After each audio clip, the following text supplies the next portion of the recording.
Tá no ar. Bom,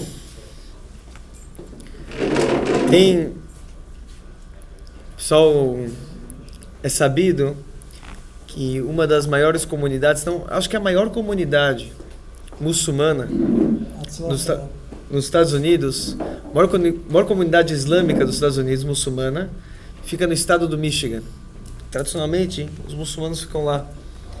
Então, inclusive, hoje em dia tem deputados eleitos por lá, muçulmanos, com uma retórica bastante anti-Israel. Mas uma curiosidade é que o maior jornal lá do estado do Michigan, por décadas e décadas, tinha uma posição muito pró-Israel. Apesar que todos os jornais, tradicionalmente, são de esquerda, compram as notícias lá de Associated Press, de todas as Reuters, e todas as notícias são meio que iguais, sempre com uma visão bem de esquerda contra Israel. O jornal de Michigan, o principal jornal lá, agora não lembro o nome, nunca tinha essa posição, e a visão deles era sempre muito mais imparcial, uma visão muito mais realista e não tão anti-Israel. Uma vez, o dono do jornal, esse jornal de Michigan, ele se encontrou com o rabino, se não me engano, o rabino Beit Chabad lá de Detroit. Ele falou: eu vou contar para o senhor uma história de um rabino anterior ao senhor, muito tempo atrás. Você quer saber porque meu jornal sempre teve uma... Ele falou: nunca deixei de difamar Israel no meu jornal. Eu vou te contar por quê. Isso é uma história de um rabino que veio muito antes do senhor aqui para Michigan. Ele falou: o que acontece? Um rabino, há muitos anos atrás, estava voltando, no fim do ano, voltando para casa. E ele tinha saído com a família para um fim de semana, alguma coisa. Quando ele estava voltando para casa, era de noite já no carro. E a rua, no final do ano, como é que tá? Nas casas americanas ainda, cada casa tem uma competição, qual está mais iluminada e mais bem decorada com as luzes do final do ano, das festas. De repente, naquelas ruas, aquelas casas são tudo meio parecidas, americanas e tudo, mas cada uma está com uma outra decoração, com outra iluminação. E de repente o rabino está andando com o carro, mas todas as casas estão iluminadas. Ele está esperando chegar a casa dele aqui. Só que todas as casas estão iluminadas. Ele não encontra a casa dele. Ele fala: não pode ser. Não é aqui. Mas ele fala: não, mas é aqui. Acho que a gente passou, não passou da casa. Ele volta para ver. A casa dele está toda decorada com as luzes da festa. Casa do rabino. A árvore. Fora já no jardim. Tem aquele negócio na porta, duendes talvez, várias coisas, e luzes e coisas assim, muito, muito bem decorado. O rabino está em choque. Ele para o carro, ele vai entrando com a família. O que aconteceu? Ele entra lá, e a moça que trabalhava na casa dele, na época dormia e tudo na casa. Isso é uma história, estou falando aí de 60 anos, 70 anos atrás. E a moça falou: olha, ele falou: o que aconteceu aqui que a casa está tão decorada e iluminada? Ela falou: vou te falar, rabino, eu estava vendo todas as casas dos vizinhos, todas iluminadas, e só a nossa, toda apagada. Eu peguei $10, que era praticamente o salário dela na época, falando de volta uma história de 70 anos atrás. Então, $10 era como se fosse, sei lá, $500 hoje em dia. Era uma fortuna, bastante dinheiro. Ela pegou $10 e ela falou: eu comprei tudo o que precisava, não se preocupa, deixei a nossa casa a mais bonita da rua, mais bem iluminada aqui. O rabino falou: olha, eu vou te explicar uma coisa. No judaísmo, a gente não comemora esse tipo essa festa. E tem uma outra coisa, além de tudo, eu sou o rabino. Então, se as pessoas da comunidade passar aqui e ver minha casa toda brilhando, eles vão achar ou que eu fiquei gagá, ou que eu me converti. Mas qualquer uma das opções, eu vou perder meu trabalho, vou perder meu emprego como rabino. Não dá certo. A gente precisa tirar isso aqui agora. Você me ajuda a desmontar tudo isso aqui? Então, ela foi lá junto com o rabino, eles desmontaram todas as luzes. Quando eles desmontaram, o rabino falou para ela, tá aqui $100 para você. Ela falou, por que isso, rabino? Ele falou, pela preocupação que você teve com a minha família. Eu sei que você fez isso daí, isso que você quis decorar a casa toda a frente da casa e tudo na rua, foi porque você gosta, você gastou do seu dinheiro, $10 para decorar toda a casa, pela preocupação, pelo amor e carinho que você tem pela minha família. Rabino deu $100 para ela, que na época seria algo como se fosse hoje em dia uns $5.000, né? Disse naquele dia, aquela moça que trabalhava na casa do rabino, ela se sentiu tão querida, né? Depois ela saiu de lá, mas ela falou, sempre uma vez por ano, ela marcava de sexta-feira à noite comer na casa do rabino, fazer uma noite Shabbos lá. E essa tradição, porque isso marcou, ficou uma tradição na família dela.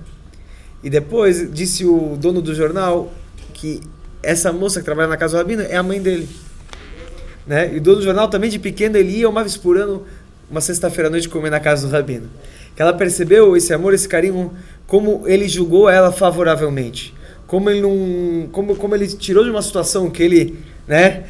Ela não sabia, ela era nova lá no trabalho e tudo, mas como ele enxergou que ela fez isso na verdade por bem, julgou favoravelmente e ainda agradeceu tudo isso. Isso impressionou muito ela. Então ela ensinou isso para o filho, e o filho falou, nunca vou deixar que alguém fale mal dos judeus e de Israel. Então ele falou, no meu jornal não passa nenhuma notícia assim. Então na nossa paraxá, depois eu te conto, que o pessoal aqui já está gravado também, o pessoal que assiste a gente na sua telinha. Bom, nossa paraxá diz o seguinte, Betzedek tishpot amitecha, você deve julgar as pessoas com justiça, né? Primeira explicação diz Urashi, que mashmao, é óbvio, é isso. Literalmente, na hora do julgamento tem que ser justo. A Gemara, inclusive, aprende disso, que por exemplo, na hora do julgamento, uma pessoa não pode estar de pé, um dos réus, né?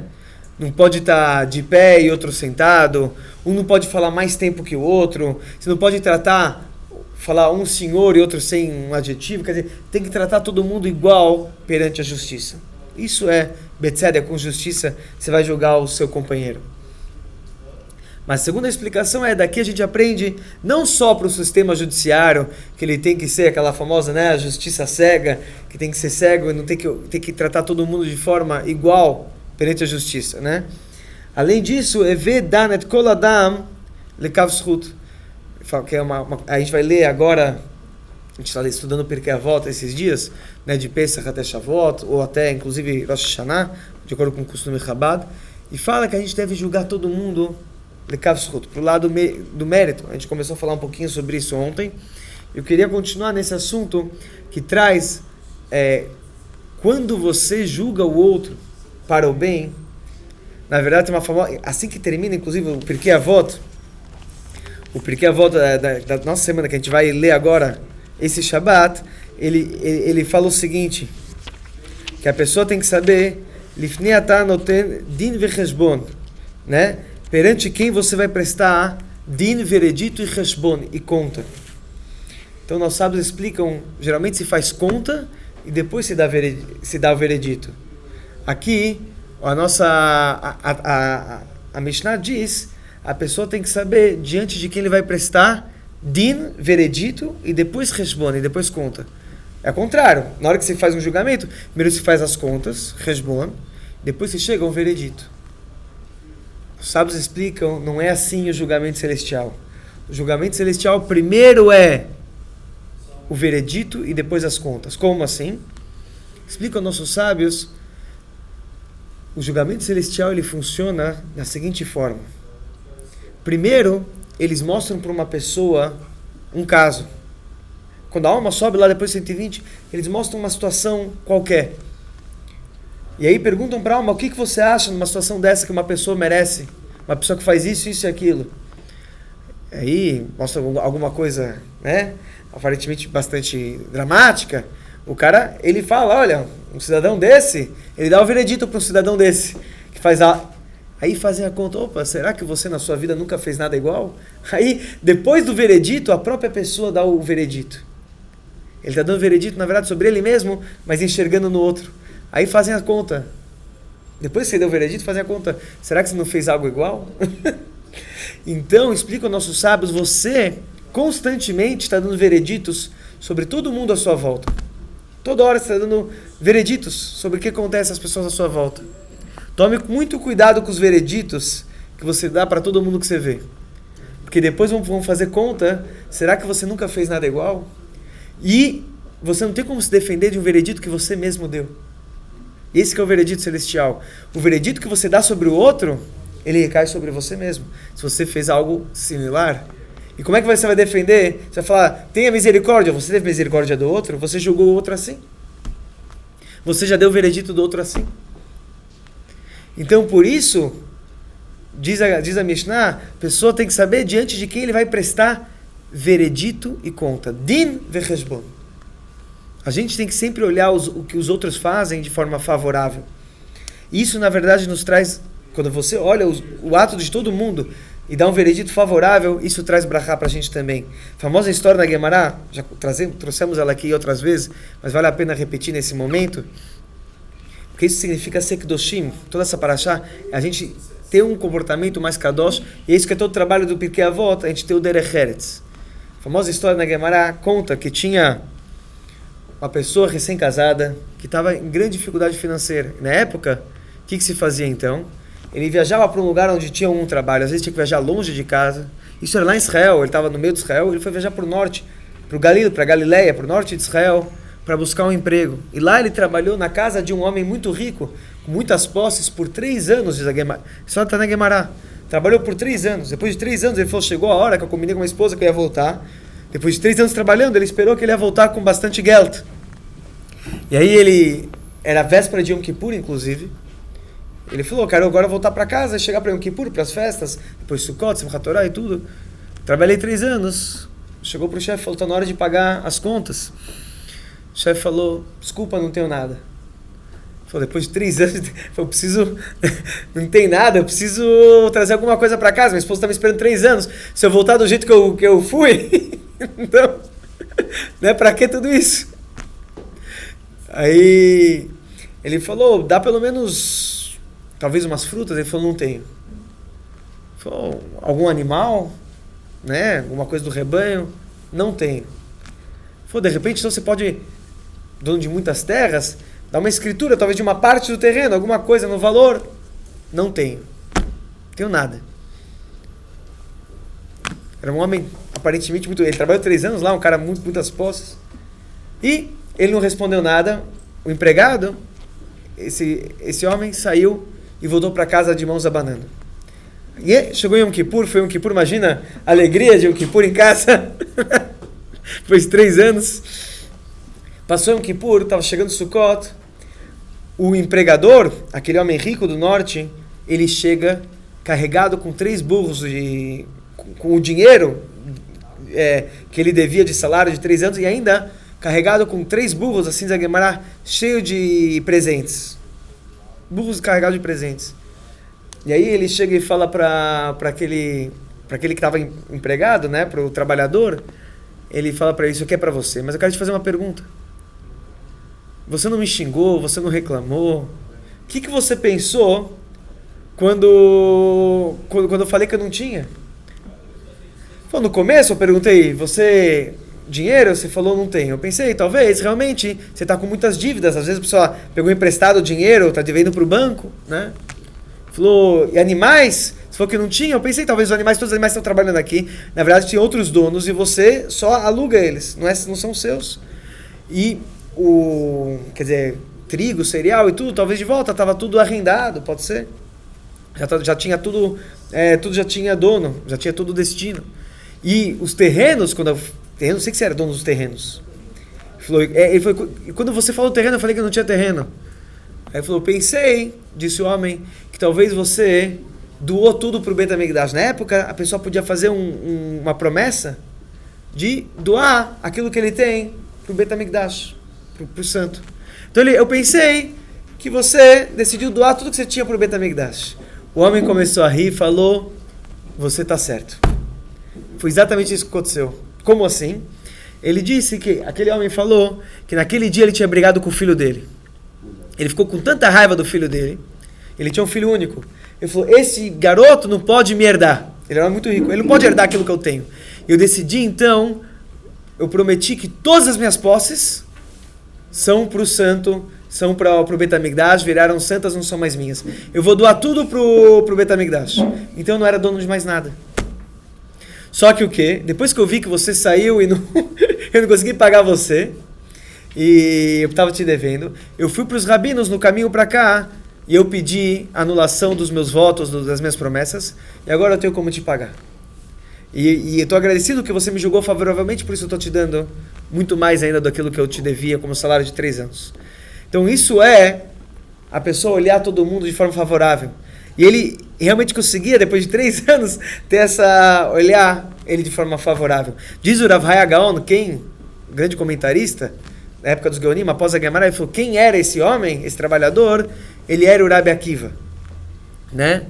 A Gemara, e o Rav Hai Gaon explica nos comentários por que a Gemara, se é o Rabi Akiva que teve, a gente sabe como o Rabi Akiva ele era pobre, ele casou com uma filha de um rico, Arachela, que ele deserdou ela, porque ela quis casar com ele olhando o potencial, e ela que fez ele virar o Rabi Akiva, toda essa história bonita de abnegação dela e dele, e de ir para estudar a Torá, quer dizer, ele estava nessa situação que ele precisava trazer comida para casa, eles estavam vivendo uma vida muito difícil, a Gemara.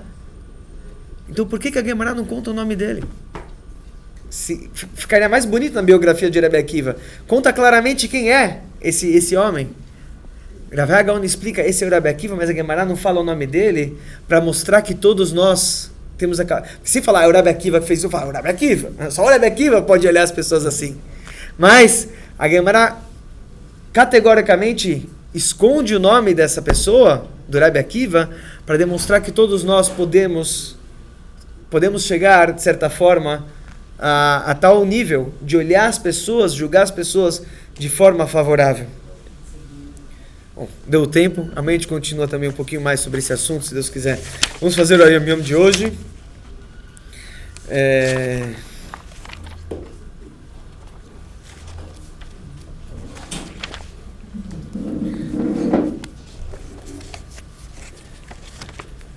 Yom Yom de hoje, dia Dale de Ar, 4 de Ar. Minag Israel, o costume do povo judeu, Shelo legalech ve shelo lesaper searot rosh tinok ad melot lo shalosh shanim.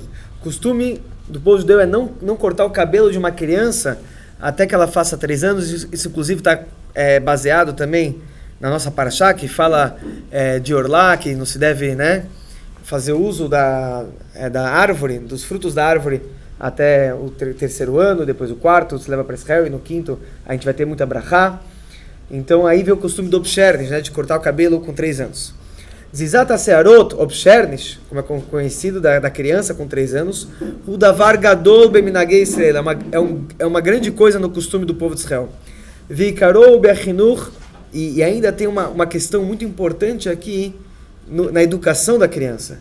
Isso, de Ashrat Peot Arosh, que a gente deixa o canto, as costeletas, o peot, o canto do cabelo. Já na hora que você corta o cabelo com 3 anos, você mostra para a criança, você não vai cortar as costeletas, o peot. O miom agzizah, ve'anachat peot arosh, na'agu le'ader le'argil et atinok, binyan nesiat talit katan, uvirkot ha'shachar, ubirkat hamazon, ukriat shema shalamita. E nesse dia, no aniversário da criança de 3 anos, que se corta o cabelo e se demonstra a importância das peot, que não se corta o canto do cabelo, também se costuma a criança já começar a vestir o tzitzit, que é o pequeno talit, fazer as brachot de manhã cedo, Birkot HaShachar, também Birkat Hamazon após a refeição, e o Kriyat Shema que se lê antes de dormir na cama.